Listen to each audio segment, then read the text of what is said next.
have one sad note that I have to start on, is that we got a call this morning from Governor Dayton's office, and something came up and he's not going to be able to be here today.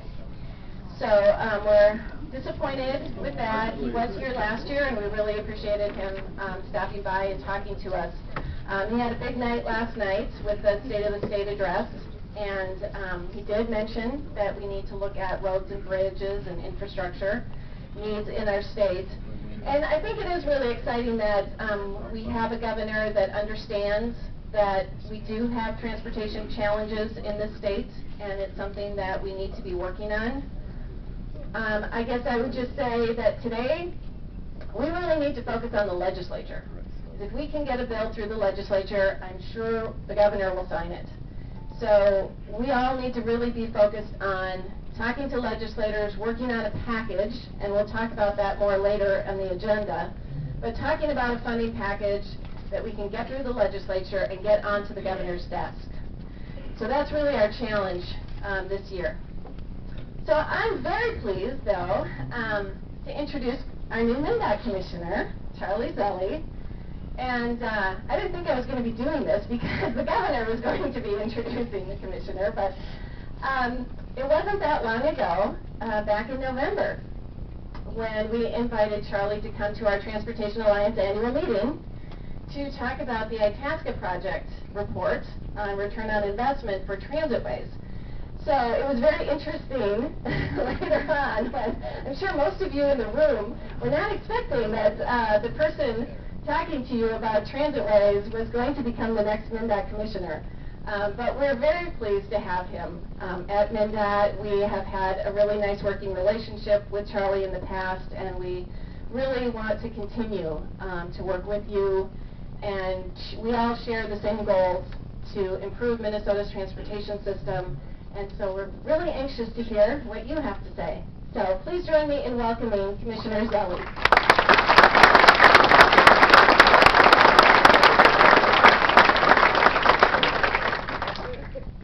If I can do this without spilling coffee, it'll be amazing. Yeah, thank you, Margaret, and hello, everyone. And I am, on behalf of Governor Dayton and myself, I welcome you, and I apologize, Governor Dayton couldn't be here today.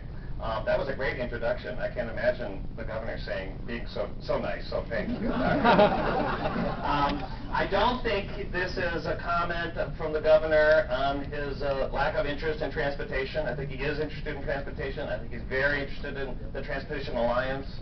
I was saying to Margaret, I think it really is a comment on his confidence in me. Really? But he did have a big day yesterday, and he has been clearly interested in our issue meaning transportation infrastructure, and he did mention it in the State of the State address last night, which I'll get to in a minute. I really appreciate being at the Transportation Alliance. Margaret is totally right. I've had a long history with this organization. I've been part of it, both as a bus guy, managing Jefferson lines, but also as the co-chair of the Itasca Project's Transportation Initiative, which is what I was speaking on when I was in November.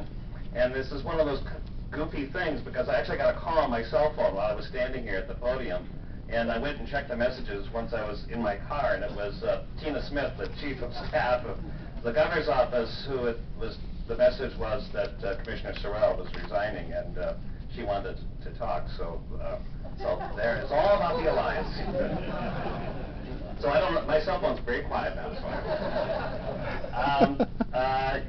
But you know, the thing about Itasca and maybe chamber and private sector experience that I've had is really the fact that transportation isn't just about the industry itself. It's the direct connections it has to the prosperity of our state, whether it's individual businesses or citizens, employees, employers, freight, passengers, roads, bridges. You know, touches every citizen in the state, and touches every business.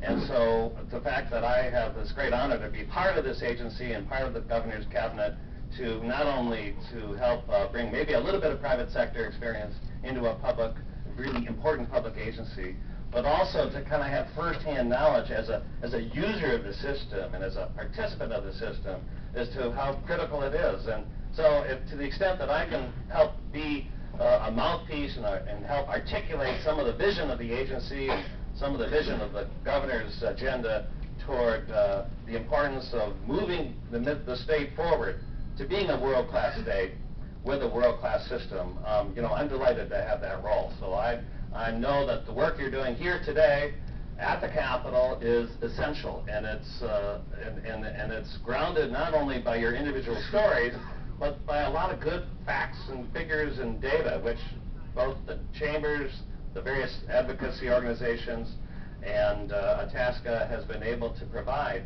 I'm actually thrilled to be part of the governor's cabinet. It is not lost on him the importance of infrastructure and transportation in all modes is to our economy. And the fact that he actually said, and I reread it this morning, the State of the State address, and he said, I haven't addressed everything that is critical to our state, and nor has my budget in addressing roads, bridges, and some of the other infrastructure issues. So, I mean, he has acknowledged, and he's in our private conversations, that this is something that is very important. I have to kind of confess some of the conversations with him. He said, I'm primarily a road guy. And I said, well, Governor, I'm primarily genetically a bus guy. But I've learned that the intersection of all these systems together is what constitutes a transportation system. So the MnDOT's vision of multimodalism and how it is making investments that have a return for the entire state is a mission and vision that I am really thrilled to be a part of, because I think that is exactly why you're all here today and what we can do together. The governor's budget does, frankly, it's fair and it's balanced. You don't have to agree with every part of it to kind of understand that he's being bold and trying to address the sustainability of the formula to manage state government. And I think every commissioner is, wherever they are in that cabinet, kind of understands and really is thrilled to be with a governor who is, frankly, completely motivated, not for the next political step, but frankly, what is the best formula for the state of Minnesota? And he is, I think, starting a conversation. You are now very much part of that conversation at the Capitol. He has addressed specifically in transportation areas which I think are really important, ones that haven't been addressed, like building out the transit system in the metropolitan area, to actually advocate and to put forward a 1/4 cent increase in the sales tax was kind of a toxic idea, I think, for many politically, but he has put it out there. He has not put a fuel tax increase in the budget, but frankly, he has said to me, I recognize the need. It's not out of lack of understanding that more resources are required for our transportation system. And in fact, he's in a way challenged our department and me to kind of lay out the facts.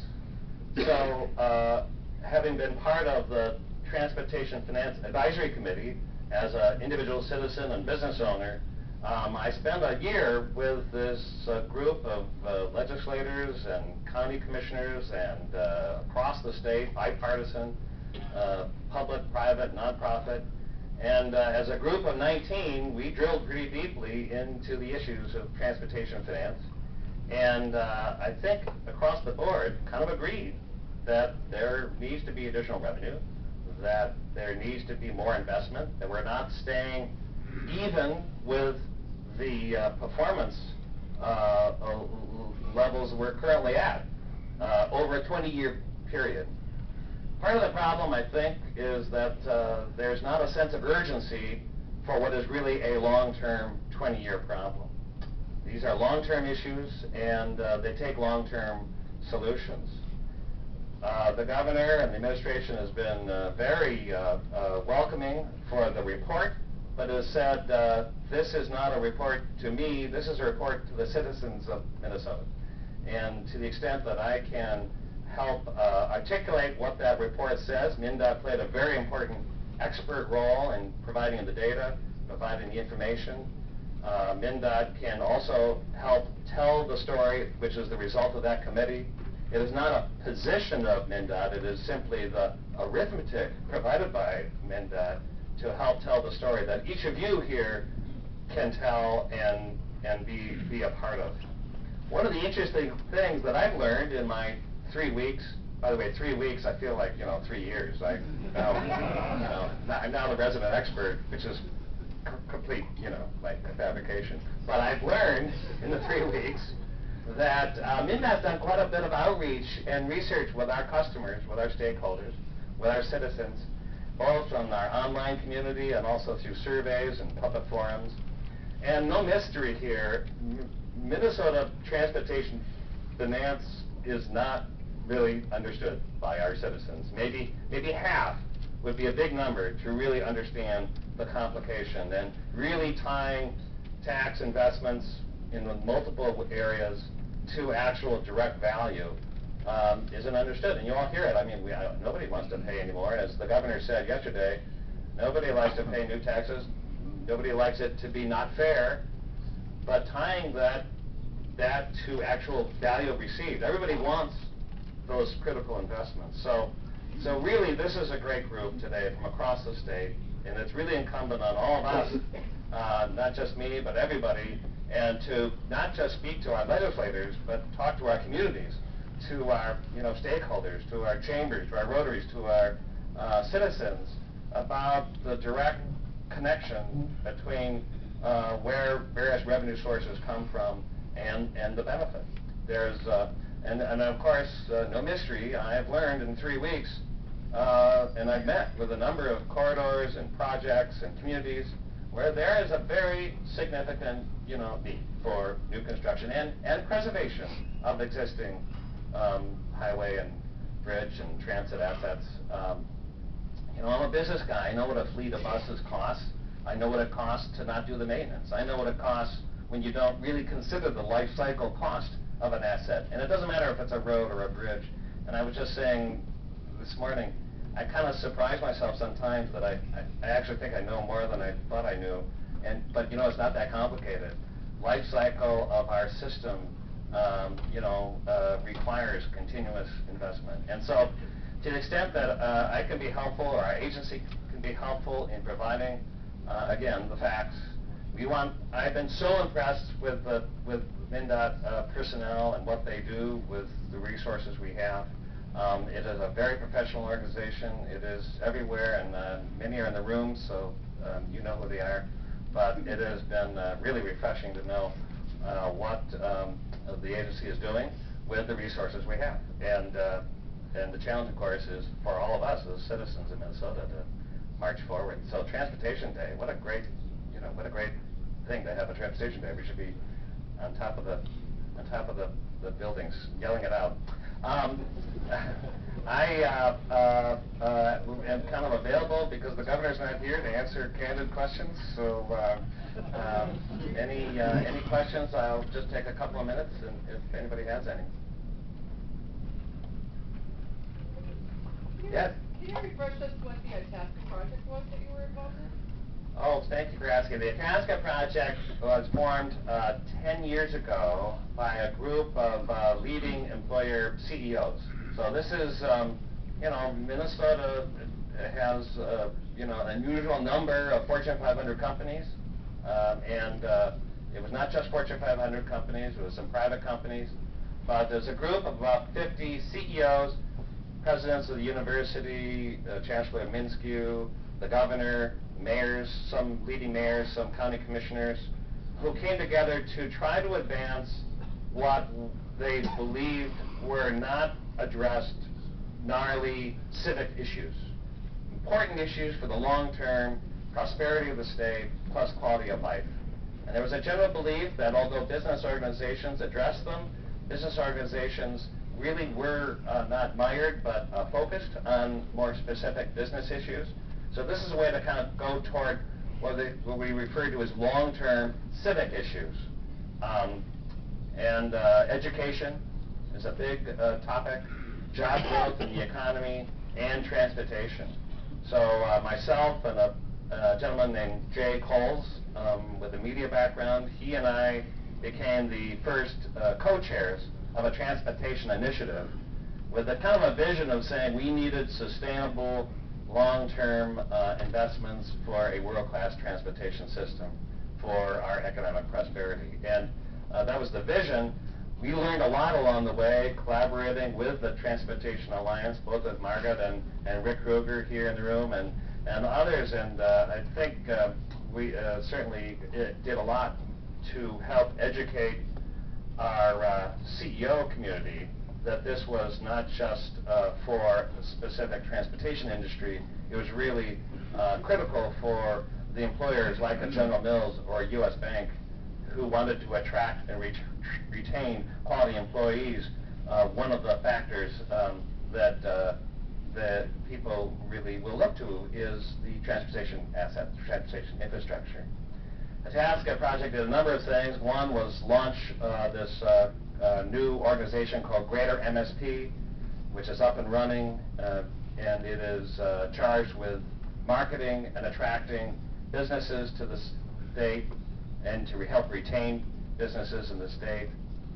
And one of the things that the Greater MSP staff have found is when we have site selectors or executives looking to locate a business, they have three top items they look to. Number one is the human capital. Where's the workforce? The next thing they look at is the transit and the transportation infrastructure, where we can locate a place where we have access to that workforce, and where it will be attractive to the millennial, the new generation of employees who can live anywhere, and how to attract them here. And then the third was the cost of business, the cost of not just taxes, but all the other kind of costs associated with operating a business in the state of Minnesota. So we always kind of thought it was interesting that the first two were worth investing in. Human capital through education, workforce training, and to our infrastructure. So Itasca has taken that message, and the CEOs are on that message. And I've been in groups in the General Mills boardroom with CEOs who say, boy, you know, low interest rates, very critical time for our future. Why aren't we doing all we can to invest in Minnesota? So, I mean, this is the business community which we feel has the opportunity to not just advocate, but to make a solid business case outside of a transportation industry toward the prosperity of Minnesota. So it was not a business organization, it's a civic organization, but it's CEO led. That's more explanation than you probably wanted. Yeah. Question, what's the current status of the Minnesota Go 20-year multimodal plan, and if approved and accepted, how will it be implemented? Maybe unfair question since you're a freshman now. I'm going to make something up. You'll tell me later. If it's not good, I'll make something up. No, I had the great honor of being part of the Minnesota Go process, again, as a business owner and transportation provider through Jefferson Lines. And what I think came out of that was a widely embraced vision that transportation future is multimodal, it is sustainable, it does tie very much to the quality of life and to economic impact. So I think it kind of affirms some of some of the things I've just mentioned, but I think what's powerful about the Minnesota Go process is that it really is grounding the agency in a much bigger long-term vision. And so as we roll out, now just have the aviation plan in place. I just sat in on some public hearing process for that. As we look at other kind of modes, plans, they are informed by that vision. So if those plans aren't tied to those strategic long-term objectives, then there's a disconnect. So I think part of my job is to ensure and align that kind of vision. So I think that Minnesota Go is very exciting. And as I say, it's often, I think our strategic objectives are right on, but the purpose of a world-class transportation system, it's really to be a competitive, economically competitive transportation system to build a world-class state. It's the state that we really are building. This is one of the critical pieces toward that end. So I made that up, but anyway. Rick? What happens with the, and first of all, delighted to have you there. I think in this position, it's great. I think you'll be a good communications person with promoting transportation needs. What happens now with the governor's task force recommendations on Monday relative to what the department is going to be lobbying for? Are there parallels? Does that sit in isolation to the governor's task force? What happens to that? Well, it's a great question. The task force, as I mentioned, was facilitated by MnDOT, and we're in a sense the keeper of that recommendation and the analysis behind it. It's a great report to read. If folks haven't seen it, it's online if you go to the MnDOT website. But the initial steps was first giving it to the governor, but also presenting it to transportation committees. We presented to the Senate Transportation Committee yesterday, so it is part of the debate. I think it is points that everybody can point to because the legislators have heard it, and they've asked questions on it. And I think the next step is for me and frankly for others who are on the committee to kind of speak about it at other venues, and anybody could. I think the idea is to get it out. It is not a MnDOT position. It's not MnDOT or the administration at this point. It is really kind of for the citizens, for various advocacy groups to take, because I think it's grounded in pretty solid metrics. And you know, part of it is you look around at other states. They're having their own same conversations, and they're having their own TFACs, and so we're not alone. And I think sharing stories with where other state legislators are going will be interesting too. Yeah, thank you for coming. Under your predecessor, there was the 20-year plan and the 50-year plan, and there might be other plans too. Under your administration and under Governor Davey, how do you plan to look and relook at those plans, bring those ideas forward, what you and your staff will be supporting, and how you are going to put that into all of the different corridors and the transportation? What is your thought on that? I think it's actually speaking to the MnDOT planners yesterday. Kind of a guiding principle for me in my first 3 weeks is to not screw anything up, so I'm not promising to disrupt some pretty solid planning processes which are in place and have been in place, and I have kind of confidence that they're looking carefully at. I think that we'd be very interested in kind of, as we get into the process and as those plans are rolling up, we kind of ensure that it is that the MnDOT in its planning process, and I have every confidence it is, connecting to those communities more as directly as possible. That input along the way is always kind of gathered. That we don't start. Sometimes these are such long-range processes that our options, by the time you're going to get toward actually implementing a project, seems to be overly limited. How do we keep flexibility to make sure that we're doing the right investment, the highest impact with the resources available? I find that in a way we look at a lot of metrics, and I think that's important, but it's driving by looking in the rearview mirror. You know, we're looking at past performance. So one of the ideas and thoughts is, what are we doing to think about the commerce of our state going forward? How do we anticipate the trends and the growth, both of, and just the changing demographics? How do we anticipate and build structures that last a generation, make sure that we're building for the next generation? And I think that's a challenge for any planning process, is forecasting, and I just know that is. And I think that, you know, when we at TFAC were listening to the state demographers, you realize, you know, this is a problem that every business is facing. MnDOT's facing it, as us boomers are reaching a retirement age, and as the millennials are coming in, who are coming into our state, how do they live.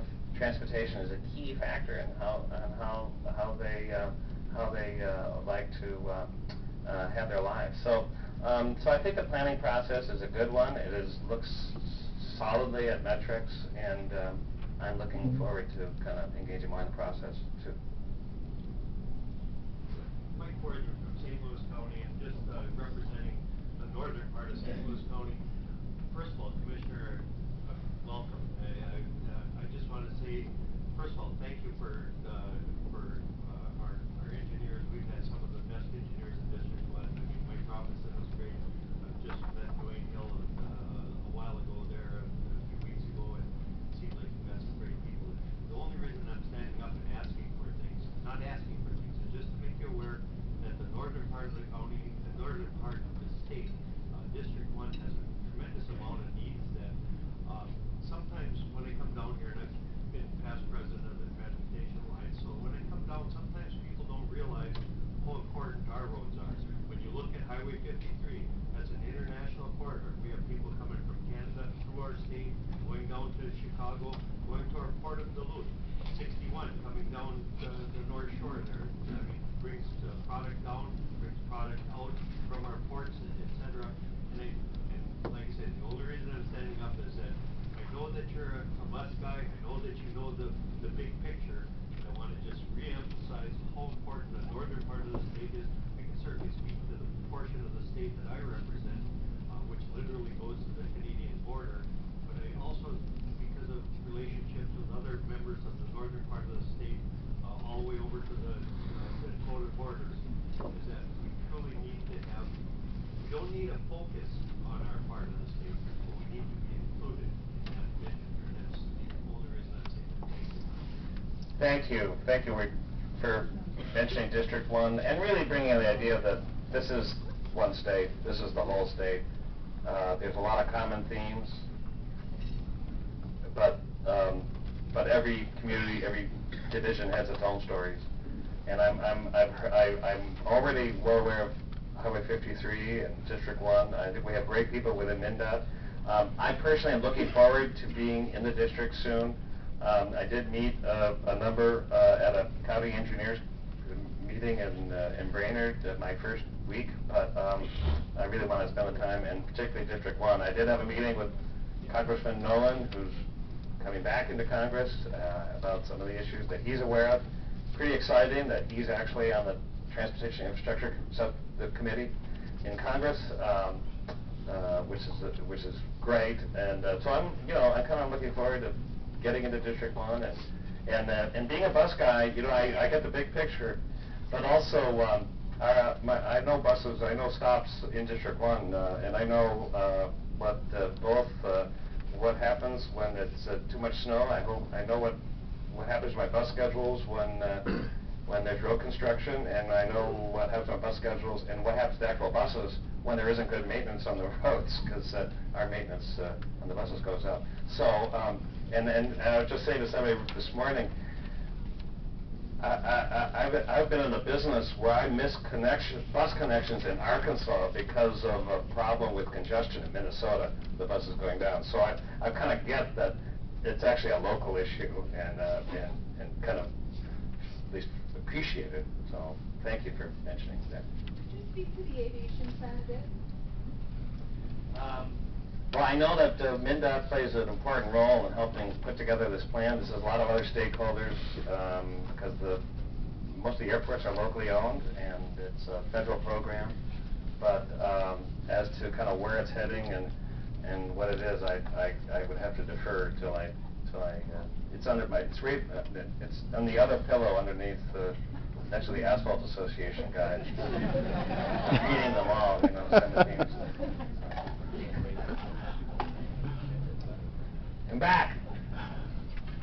Commissioner, I think I heard that you were part of a large civic and business delegation that went to Denver, Colorado, and heard about transportation in the state of Colorado, the bicycling, walking, roads and bridges, and transit, and I just wondered if you had any observations about that trip that you wanted to share with us. I heard that trip made a big impression on a lot of people who went on it.